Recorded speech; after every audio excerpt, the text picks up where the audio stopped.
शांति। Good morning आप सभी को। आज विशेष ईश्वरीय महावाक्य हम सभी श्रवण करेंगे। मीठे बच्चे,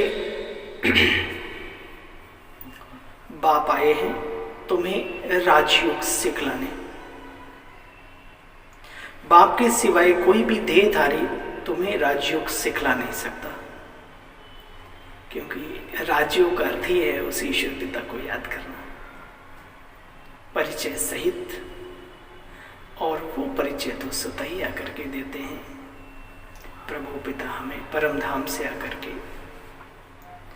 बाबा ने मुरली के माध्यम से बच्चों से प्रश्न पूछा, तीव्र भक्ति करने से कौन सी प्राप्ति होती है, कौन सी नहीं। बाबा कहते अगर कोई तीव्र भक्ति करते हैं तो जिसकी भक्ति करते हैं उसका दीदार हो जाता है, बाकी सदगति की बात नहीं, कोई वापस जाता नहीं। बाप के बिना कोई वापस ले नहीं जा सकता। तुम बच्चे इस बने बनाए ड्रामा को अच्छी तरह से जानते हो। वैसे भी कहा गया है कि जो भक्त मुझे जिस रीति से भजता है मैं उसको उसी स्वरूप में प्राप्त होता हूं। हे अर्जुन, परंतु मैं जो हूं, जैसा हूं, वो परिचय तो मैं स्वतः ही परम धाम से आकर के साधारण बूढ़े ब्राह्मण तन में प्रवेश होकर राजयोग सिखलाता हूं, परिचय देता हूं। आत्मा, परमात्मा, सृष्टि चक्र सबका। ये बहुत गहन मनन चिंतन की बात है जो अभी ईश्वरीय कार्य चल रहा है। बाबा कहते तुम इस बने बनाए ड्रामा को अच्छी रीति जानते हो, तुम्हें यथार्थ ज्ञान है। ओम शांति। ओम को अहम अर्थात मैं कहा जाता है। मैं अर्थात आत्मा, ना कि शरीर। शरीर तो नश्वर है, कब समय इसका आ जाए, किस बहाने से आ जाए, किसी को कुछ पता नहीं। तो आज बाबा ने कहा मैं आत्मा और मेरा शरीर, ये बच्चे दो चीजें हैं जिसको महसूस करके चलने की आज्ञा प्रभु पिता दे रहे हैं। सिर्फ शब्दावली में नहीं, उसको रियलाइज करके जीवन जीना है। बच्चे, आत्मा कब मरती नहीं।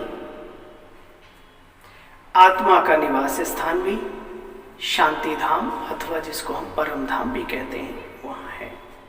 कोई भी मनुष्य को न आत्मा का न परमात्मा का इस समय रियलाइजेशन तो है नहीं। सूरत तो देखो कैसी, परंतु अंदर में अवगुण ऐसे भरे हैं जैसे कि बंदर। बाबा कहते कोई भी देहधारी, चाहे देवात्मा हो चाहे कोई धर्मात्मा हो, राजयोग सिखला न सके। देवात्माओं की भी महिमा अलग है, जैसे श्री कृष्ण की सर्वगुण संपन्न, 16 कला संपूर्ण, संपूर्ण निर्विकारी, अहिंसा, परमो देवी देवता धर्म।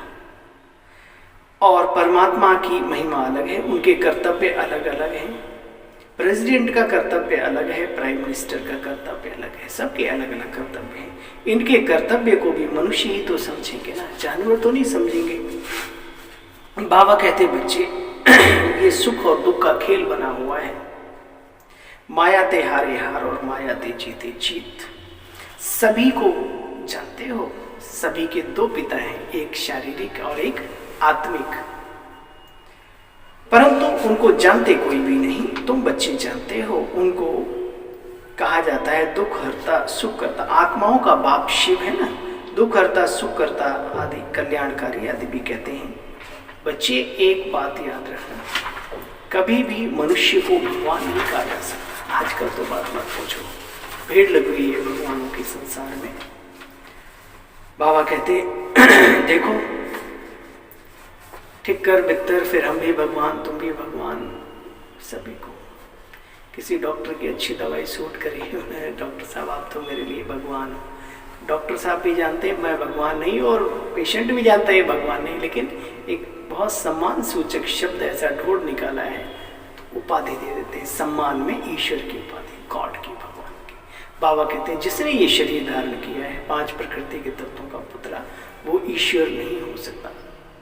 ईश्वरीय सत्ता अजन्मा, अभोक्ता, अजर, अमर, अविनाशी। परम धाम निवासी निराकार दिव्य ज्योति पुंज शिव बाबा है। बच्चे साक्षात्कार से कोई स्वर्ग में नहीं जाते, चाहे भक्ति में हो चाहे ज्ञान में हो। आपको ध्यान दीदार हो गया, बाबा कहते हैं उससे मत सोचना कि आप बहुत ऊंची पदवी पालेंगे स्वर्ग में जाकर। बाबा ने बहुत अच्छी बात बताई। बाबा ने कहा बच्चे बनी बनाई बन रही अब कुछ बननी ना, इसलिए बिल्कुल माथा हल्का ठंडा शांत शीतल। योगी बड़े परमार्थी, शीतल जिनके अंग अंग में भी ये वाला अंग ब्रेन ठंडा। बाबा कहते परंतु मनुष्य अर्थ नहीं जानते। भगवान वाच मैं तुम बच्चों को राजाओं का राजा बनाता हूं। सारी रचना का एक पिता है, बाकी सब रचना है। तो आपस में ब्रदर्स हो गए, तो ब्रदर को ब्रदर से तो कुछ वसीयत या कोई वर्षा मिलता नहीं। अब देखो मनुष्य कहते हैं फलाना स्वर्गवासी हुआ। अच्छा, इसका मतलब बच्चों पहले नरक में था, तो नरकवासी खुद को समझते तो है नहीं कोई भी। देखो बच्चे अंधों की लाठी तो एक बाप ही है। तुम बच्चों को भी आकर के बनाते, बाप कहते बच्चे एक निराकार बाप को याद करो। अच्छा, अब किसी देहधारी को याद नहीं करो। याद कर करके क्या पाया, क्या मिला अभी तक, विचार करो। सिवाय दुख, अशांति, दलदल के अलावा और कुछ नहीं। बाबा कहते हैं तुम बच्चे जानते हो हमारा तो एक शिव बाबा, दूसरा ना कोई। अंदर दिल की आवाज होनी चाहिए, एक मेरा भी बाबा, दूसरा ना कोई। बाप भी कहते हैं बच्चे तुम जहां भी हो, जैसे भी हो, अपने गृहस्थ व्यवहार कार्य कर्तव्य पूरा करते हुए, कर्तव्यों को के मैदान को छोड़कर नहीं भागना, उन सब कर्तव्यों को निभाते हुए पूरा करते हुए क्या करो, मुझे याद करो, तो पवित्र बन जाएंगे। तुम ऋषि हो, राज ऋषि। ऋषि शब्द पवित्रता की निशानी है। ऋषि शब्द पवित्रता की निशानी है। बाबा कहते बच्चे मैं संस्कृति तो आकर पढ़ाता नहीं, न श्लोक आदि की यहां कोई बात है। मैं तो राजयोग सिखलाता हूं, जिससे आत्मा पावन बन जाती है और फिर पावन दुनिया का मालिक बन जाती है। भाषा की कोई बात ही नहीं है, ना आत्मा की कोई विशेष भाषा है, ना ईश्वर की भावनाओं की भाषा है। आत्मा जहां जन्म ले ले वहीं की भाषा बोलने लगेगी, शरीर धारण जैसे कि। ऐसी ईश्वर पिता जिस तन में आते हैं उस तन को जो भाषा पता होता है उसी में बात करते हैं। बाकी बाबा कहते हैं बच्चे मेन बात है मुझे याद करो, पवित्र बनो, तो पवित्र दुनिया के मालिक बन जाएंगे। अच्छा, मीठे मीठे स्कील बच्चों प्रति माता पिता बाप दादा का याद प्यार और गुड मॉर्निंग। रूहानी बाप की रूहानी बच्चों को नमस्ते। मीठे बाप, हे प्रभु प्रीतम, दिल की बात सुने दिल वाला। अच्छा भाई, बाबा ने कहा किसी भी देहधारी को याद नहीं करना, एक शिव बाबा, दूसरा ना कोई, पाठ पक्का करना। बाप समान रूहानी पंडा बनना है और अंधों की लाठी भी बनना है ना। बाबा का जो काम वही बच्चों का काम। वरदान, सदा बिजी रहने की विधि द्वारा व्यर्थ संकल्पों की कंप्लेन को समाप्त करने वाले संपूर्ण कर्माती।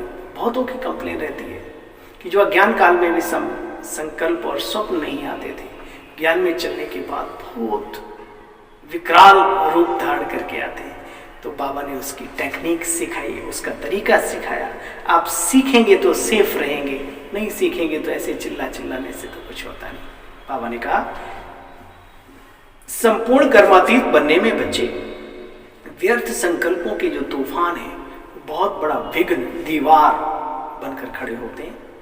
इस व्यर्थ संकल्पों की कंप्लेन को समाप्त करने के लिए बाप की आज्ञा बच्चे मन को सदा और हर समय बिजी रखो। समय की बुकिंग करने का तरीका सीखो, कब मुझे क्या करना है ये अपना पूरा दैनिक चार्ट बनाओ। सारे दिन में मन को कहां न कहां बिजी रखने का प्रोग्राम बनाओ। रोज अपने मन को 4 बातों में बिजी कर दो। 4 पहर हैं, 4 बातों में 1 पहर बिता दो एक बात में। सुनो, नंबर 1 मिलन यानी रूरियान बाबा के साथ निरंतर डोर लगी रहे। फिर वर्णन, जो आपने पाया है उसकी सेवा करो और उनकी औरतों तक पहुंचाओ। दुआएं मिलेंगी, आपके जीवन में 4 चांद लगा देंगे। फिर मगन, मौलाई मस्ती, लगन, जिसके अंदर लगन की अगन होती है ना, वो बुझने नहीं देना। कहते हैं शुरू में बड़े अच्छे अच्छे थे, अब पता नहीं क्या हो गया, कुछ नहीं हो गया। आपने अग्नि में घी तेल ज्ञान का डालना कम कर दिया, मनन चिंतन कम कर दिया, इसलिए लगन भी ठंडी हो रही है। तो लगन की अगन को ज्वाला रूप में प्रज्वलित करते रहें, उसके लिए बाबा ने कहा बच्चे मुरली का आधार जरूर लेना है। पहाड़ियों पर चढ़ते हैं तो आधार लेते हैं ना, लाठी का, जरूरी है, बहुत जरूरी है। कहना आसान है कि हम तो घर पे ही मोबाइल पे सुन लेते हैं, घर पे ही पढ़ लेते हैं।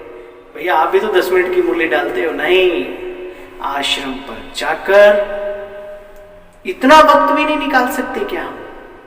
पूरी मुरली को सुनना अति आवश्यक है, और सुनने के बाद उस पर मनन चिंतन करना, ये बात कैसी, ये बात कैसी। नहीं समझ में आए तो गुरु से पूछो। बाबा कहते हैं इससे क्या होगा, समय भी सफल हो जाएगा और व्यर्थ संकल्पों की कंप्लेन समाप्त हो जाएगी। स्लोगन है आज का, सफलता को परमात्म बर्थ राइट समझने वाले ही सदा प्रसन्नचित्त रहते हैं। सफलता हमारा जन्म सिद्ध अधिकार है। हम सफल नहीं होंगे तो संसार में कौन होगा? जिनका साथी भगवान है, अगर वो भी सफल नहीं हुए तो कौन होगा? ऐसे संकल्प करने वाले सदा खुश, मौज, भात, प्रसन्न चित्त, खुश दिल रहते हैं, है ना। अच्छा भाई, ओम शांति।